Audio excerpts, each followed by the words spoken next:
Bueno, creo que nos ha trazado Bueno, yo debo un marco empezar constitucional que el objetivo de régimen penitenciario ya se hablaba en la expuesto misma de todos Constitución nosotros, Política del para Estado, asegurar que el es ejercicio el pleno de derechos.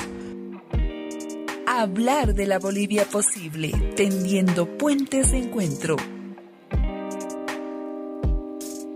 I would never say I'm self-made, I need a lot of help. Bienvenidos a un nuevo podcast de Hablar de la Bolivia Posible, un proyecto de la agencia de noticias Fides para dialogar sobre distintos temas relevantes para el país. Hoy presentamos Justicia al Servicio Político. Para el análisis nos acompañan el abogado Carlos Derpic, la ex constituyente y abogada Magda Calvimontes y el politólogo Franz Flores. Te invitamos a seguirnos.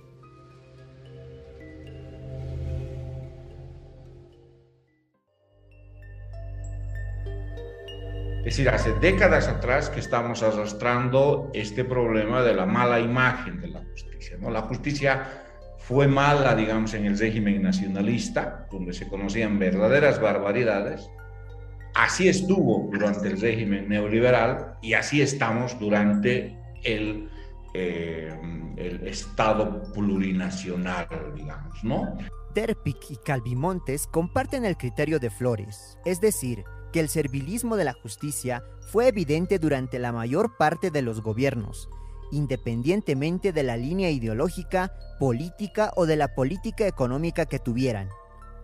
Pero, ¿cuáles son los factores para que la sociedad boliviana haya generado una dura crítica al órgano judicial en el país? ¿Y hasta qué punto la justicia se ha visto corroída por la política? Flores ubica el origen en la escasa independencia de poderes en el Estado boliviano, algo que se fue gestando décadas atrás y que cobró mucha mayor fuerza con la llegada del MAS al poder. Esa democracia liberal, según este Varieties of Democracy, desde el 2005 ha tenido un descenso constante. ¿Sí? Es decir, que la independencia de poderes, ¿no?, ha ido bajando en vez de subir. Es decir, hay más o menos un leve incremento desde 1985 hasta el año 2000.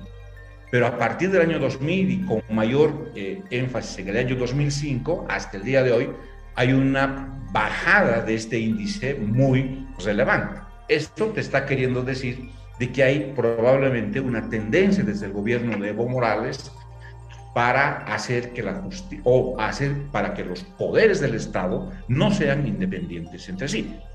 Derpic comenta que uno de los ejemplos más evidentes y dolorosos de la politización de la justicia en tiempos del MAS es el caso del exdirector del Fondo Indígena, Marco Aramayo, quien falleció en abril pasado tras 7 años de cárcel por denunciar corrupción, con más de 2 centenas de procesos y tras ser víctima de tortura y retardación de justicia. Entonces, esto nos muestra que en el último tiempo la utilización de la justicia para fines políticos se ha incrementado. En la época de las dictaduras, y se metía bala a discreción contra los opositores, se los perseguía, encarcelaba, enjuiciaba, torturaba, mataba, sin ningún inconveniente. En democracia no puede ocurrir eso. En democracia hay algunos excesos, como el de Chaparina, por ejemplo, que una muestra de la vergüenza de justicia que tenemos es la condena y a quienes han condenado por la tremenda represión del año 2011. Entonces, como no se puede reprimir al estilo de las dictaduras, se utiliza al órgano judicial para estos fines. Desde su experiencia como constituyente, Calvimontes reflexiona que una demanda a la Asamblea Constituyente en 2006 fue la reforma judicial, instancia donde surgió la propuesta de la elección de magistrados por el voto popular y no por el Congreso. Sin embargo, la idea inicial se distorsionó por un acuerdo político. Una de las grandes razones por las que se definió las elecciones de autoridad del órgano judicial por voto popular se debe a que los encuentros territoriales, las audiencias públicas, los encuentros eran cuando nosotros íbamos a los departamentos y las audiencias cuando ellos venían.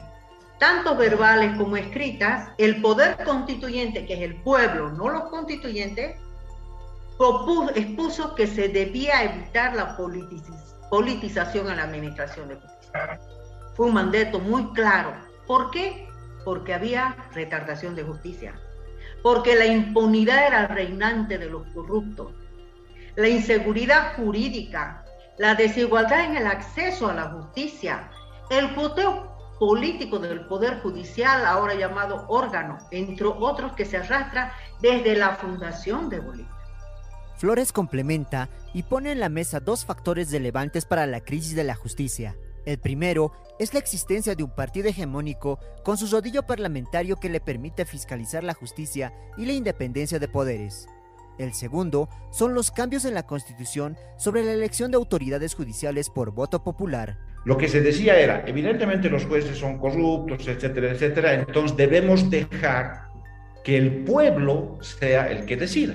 La lógica era esa, es decir, que no decidan 4 personas que son representantes o parlamentarios, senadores y diputados, sino sea el pueblo el que decida con su voto quiénes van a dirigir las máximas instancias del Poder Judicial, ¿no? Y evidentemente sonaba bonito, ¿no? O sea, qué mejor que el pueblo con su sabiduría como para hacerlo. Pero estaba claro de que esto no se podía proceder porque, por ejemplo, los magistrados estaban impedidos de hacer campaña política. Pero, ¿qué tan lejos estamos de una auténtica reforma judicial? En criterio de Derpic, muy lejos. Y mucho más si se espera que dicho cambio se geste desde la iniciativa del Estado boliviano. El jurista puso como ejemplo el fallo judicial que exhortó al legislativo la inmediata designación del nuevo defensor del pueblo, algo que catalogó como vergüenza. Resulta que en este caso, la Sala Constitucional Cuarta del Tribunal Departamental de Justicia de La Paz conoce la acción de cumplimiento interpuesta por una entidad apócrifa, como es la Asamblea Permanente de Derechos Humanos afín al MAS, y exhorta al legislativo a que cumpla con su obligación de elegir, de designar al defensor del pueblo. Pero en los considerandos de la resolución dice, ojo, si es que no lo hace la Asamblea Legislativa, en el marco de la cooperación y coordinación de poderes, podría hacerlo el presidente del Estado. Esto es una vergüenza. Analizado el problema, ¿cuáles son las propuestas que nos lleven a generar una auténtica reforma judicial? En palabras de Flores, el gobierno tiene el poder para hacer los cambios necesarios y exhortó a tomar conciencia, porque la crisis política y social postelectoral de 2019 es el resultado de la politización de la justicia en favor del MAS. Si la gente salió a las calles totalmente indignada, fue porque el expresidente Morales utilizó la justicia para habilitarse a una cuarta postulación presidencial. Entonces, todos estos elementos no son gratuitos, son elementos que generan un hondo malestar en la sociedad, en sectores masistas y en sectores no masistas, y también yo diría en sectores masistas. Derpic opina que el legislativo debería generar una propuesta de reforma de la justicia, lo que evitaría que organizaciones de la sociedad civil tomen la iniciativa para proponer cambios. Sin embargo, ante la poca voluntad, apuesta por la iniciativa de un grupo de juristas independientes que plantea un referéndum constitucional. Yo invitaría sinceramente a que examinen un poco la propuesta de juristas independientes. Puede ser una posibilidad interesante para avanzar en esta línea. Finalmente, Calvimontes coincide con Derpic y ve con escepticismo que el gobierno y el legislativo hagan algo para generar un cambio, por lo que toca a la sociedad civil organizada proponer y presionar para que se genere una auténtica reforma de la justicia en el país. Entonces no existe voluntad porque ellos tienen el sartén por el mango. Ellos manejan todo el poder público, Procuraduría, Defensoría, Contraloría, órgano judicial, todos, miren, o sea, tienen el poder, no necesitan nada, modificar nada. Hablar de la Bolivia posible, tendiendo puentes de encuentro.